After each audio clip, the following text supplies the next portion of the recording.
I've had so many people ask me to review their resume, and then I read it, and it's either 2 pages long. It got references on it, and I'm just like, girl, why is the resume so long? Why do you have these references? Why do you have this unnecessary junk?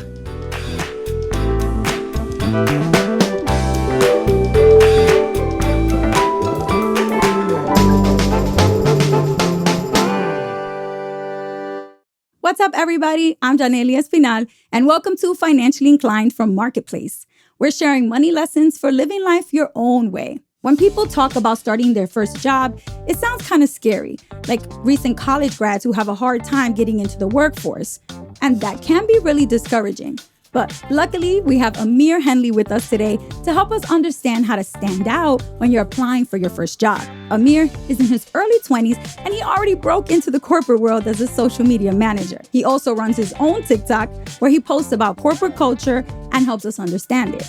Now, when we talk about corporate culture, it could mean a big, famous corporation, but it could also be a smaller company or organization. And sometimes even a nonprofit or a school can feel like a corporate environment.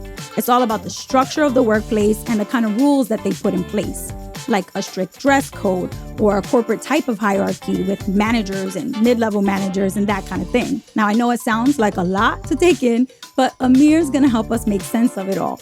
So let's get into it.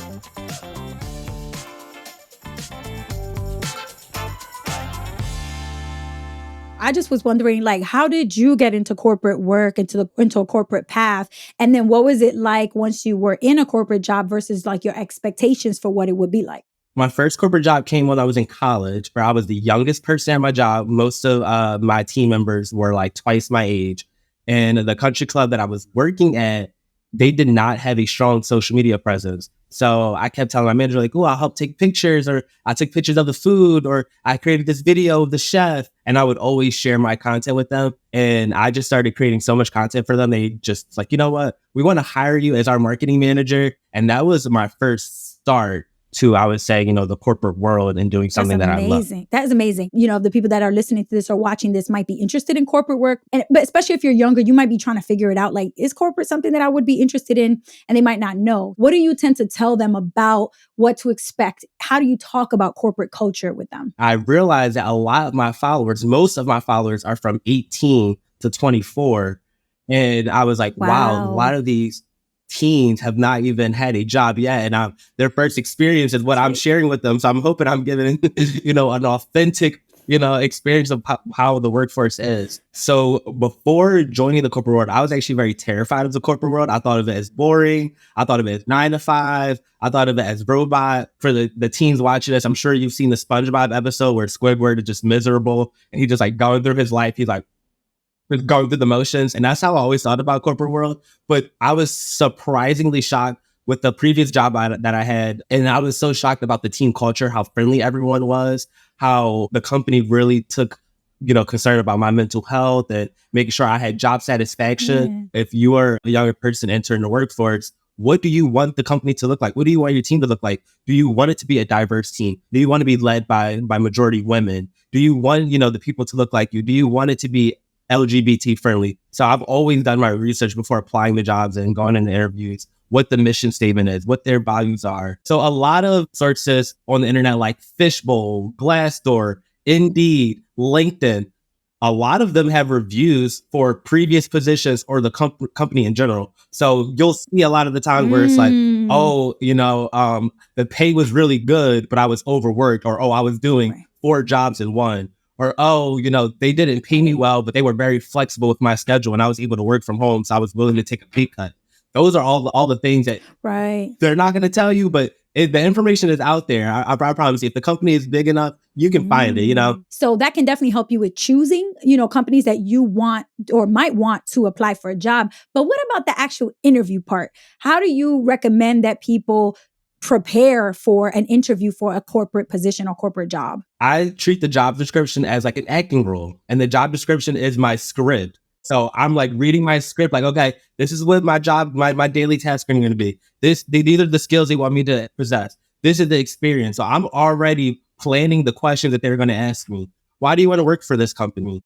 What skills do you possess that'll make you qualify for this position? Name a time where you had to deal with a conflict at work. These are all things that you are going to want to have prepared and already have a story, something lined up. Now, a little tidbit, like I said, I'm a research guy, so I like to do my research. I'm on there.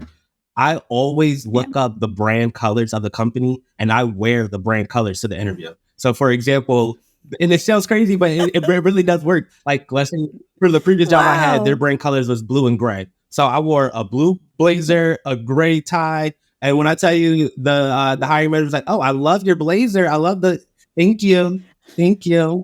I wonder why. It's because in their head, they're already picturing me part of the company because I'm wearing the company colors. So talk to us about things like a cover letter or preparing a resume. Like, do you feel like those things are still super relevant today? Or is it okay to go like fully digital and just send links to things? I do think it depends on the job. So for me, social media, my digital portfolio are the platforms that I've worked on recently, the social media pages. So yes, that since a digital portfolio is very important. I've had so many people ask me to review their resume and then I read it and it's either 2 pages long. It got references on it. And I'm just like, girl, why is the resume so long? Why do you have these references? Why do you have this unnecessary junk? I believe that the average hiring manager only looks at a resume for about 3 to 5 seconds. So it is very important that you make a strong first impression with that resume. Take out all the unnecessary jargon. We don't want to know you walked your dog when you were 7 if you're going for an IT job. Stuff like that is not important. And a lot of the time when I'm, working with younger people, they're like, well, I don't have much experience. And they can't get the job because they don't have experience, and they can't get experience because they don't have the job. And I understand that. And that is where the selling yourself comes into part. What extracurricular activities have you done? Have you been going for more? Have you been doing training? Have you gotten any certificates or awards? What else have you done that's going to make you qualify for the position? Because it is a very hard cycle to get out of. Experience, no work experience, no job, no work experience, no job. You got to break that cycle very early on. Why you have to prove to the employer why you are more qualified than the person next to you and to the person to the behind you. The cover letter is also very important as well. Yeah. When there's 100 applicants and 50 of those applicants didn't submit a cover letter and then 50 did, okay, now we're looking at just the 50 who did. And then from there, we have a digital portfolio. I love this experience. Or, the LinkedIn profile is clean and neat. So there's always things that you could be doing to set yourself apart. What would you say is like a bulleted list of everything that you need to apply for that job? Like things that you must have. You have to be passionate about the role that you are applying for. If your goal is, just a monetary gain and you have no true passion for the duties that you will be responsible for or the company culture, you will not be happy. So actually find something that you're going to be passionate to do every day. Like you're going to wake up and say, oh my gosh, like I get to go to work instead of, I have to go to work. I have to go. You know what I'm saying? Yeah. That's not fun for anyone. And do your research on the company. How big is the company? How small is the company? Is it a hybrid? Will you be able to work remote? Will it be all in office? Who will you be reporting to? Do you have multiple people to report to? Is it one person you're reporting to? How many people are on your team? Where do you fit in on that spectrum? Definitely make sure that you have the skills necessary to fulfill the job, because a lot of people, I feel like, are fake it till you make it. And they get into a job that they're not qualified for. And it doesn't work out in their favor. Be honest, be authentic, be transparent. If there's something that you need additional training or help with, be honest in that interviewing process. And I'm sure if they like you, they will be willing to work with you. Don't lie, because you'll be found out. And then it makes your life harder. Eventually. One of the big things I remember, I was always told over and over again, is you have to stay at a job for a certain period of time, because if you leave too soon, then it looks bad on your resume. Oh, but if you stay too long, well, then you might not be job hopping in a way that helps you to get a better pay raise at a different company. So how long should they be staying at a job, and how do they know how to make that choice? I feel like if you're going to stay at a job for longer than a year after the 3 months mark. Now, my mom is someone, she has been at the same job for over 15 years. She probably worked up, 3 levels of the corporate ladder. And she was always conditioned to just be a worker bee. And I feel like a big difference about Gen Z is that they are able to clearly set boundaries. They are prioritizing their mental health. Yes, a paycheck is amazing and a paycheck is necessary, but so is your mental health. So is burnout. No one wants to stay at a job where you're making, another company's objectives a reality and you go home every day upset or miserable. And I feel like that since so many of people who are in the Gen Z have seen their parents, burn out, come home upset, and how that has negatively impacted maybe a family dynamic or just a relationship dynamic in general, they don't want that for themselves. And I think Gen Z is, transitioning the power back into the employee and not just the employer, which I commend and I love. Because yes, if you have so much to do in one day and your boss asks to schedule a meeting during your break time where you're supposed to decompress and have lunch, and you are able to clearly communicate, hey, can we reschedule till tomorrow? I have too much on my plate. Now, that is someone who I want on my team, because that is, it's bold, but it's not disrespectful. Because to me, that's saying you don't want to burn out. You're here for the long run. Absolutely. So if you hit that 90-day period and you like it, that's easy. Stay until, you feel comfortable or you want to move up or out. But if you're not so sure, how would you recommend handling that? I would never recommend leaving a job until you have another one set up. And that is just my opinion. When you're going on jobs, it's like dating, date around, keep your options open. Yeah. When you're married to a job, when you find that soulmate, you'll know that this job is somewhere you're supposed to be long-term. If it's a casual thing and it's not working out after that 90-day mark, it's not going to work out the next 90 days or the 90 days after that. You know what I'm saying? It's like dating. So date around, keep your options open. And when you're married to a job, you'll know. I like that reference and, like that analogy, because I do think it's true. Tell us what you think, from your perspective, are maybe the 1 or 2 biggest challenges that Gen Z faces in, their place of work or their job or role. A huge thing that I experienced was being heard.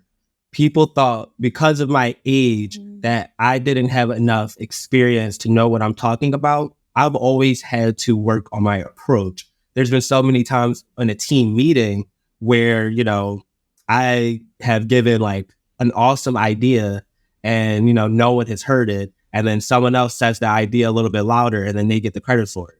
It is very frustrating. And I think it happens to people who are, younger, people who are, maybe a minority, and that could be gender, race, culture, anything. And anyone can fall under a minority at any time. It's definitely more challenging to have your opinions heard. But, sometimes you have to set ego aside. Sometimes you don't need credit for everything. If your goal is just to get your idea actualized, plant the seeds. Plant the seed to someone who's going to get the message across. It's okay to be behind the scenes. You don't always have to be in the forefront. Don't take everything personal. And if you're dealing with older people in the workforce who aren't respecting you, the best way to earn respect is to give it. I love that. In your experience, you mentioned that when you first started working, you were the only one in your generation. So what advice would you give to others who maybe they just got their first job? Yes. So even if you're working with someone who's, let's say, your mom's age or your aunt's age, you are going to be able to find something in common with anyone, no matter what their age is or what their cultural background is. There is a common ground that exists between all of us. You just have to find what that common ground is. And once you establish that common ground, build a trust, work together. They were your age at one point, and you're going to be their age at one point, so try to speak to them the way you would want someone to speak to you while you're at their age. You heard Amir. How you act in the workplace matters a lot. It's not just about your resume and cover letter. It's so important that you make a good first impression and build relationships with your coworkers, because you don't know who might become your mentor or a professional reference for a future job application. And plus, it just makes for a more enjoyable workplace. But succeeding at work shouldn't mean sacrificing your own well-being and your happiness. So this is my challenge to you. Make a list of the types of jobs or career fields that you might enjoy. Research some of the companies in that field using the tools and tips that Amir mentioned. Then narrow it down to very specific roles or job titles that you would want to apply for. And look at the job description. What skills do you have that match those requirements? What skills would you need to work on or develop? And as a bonus, if you want to create a sample resume and a sample cover letter that you would use if you were going to apply for that job tomorrow, go ahead and do that. You got this.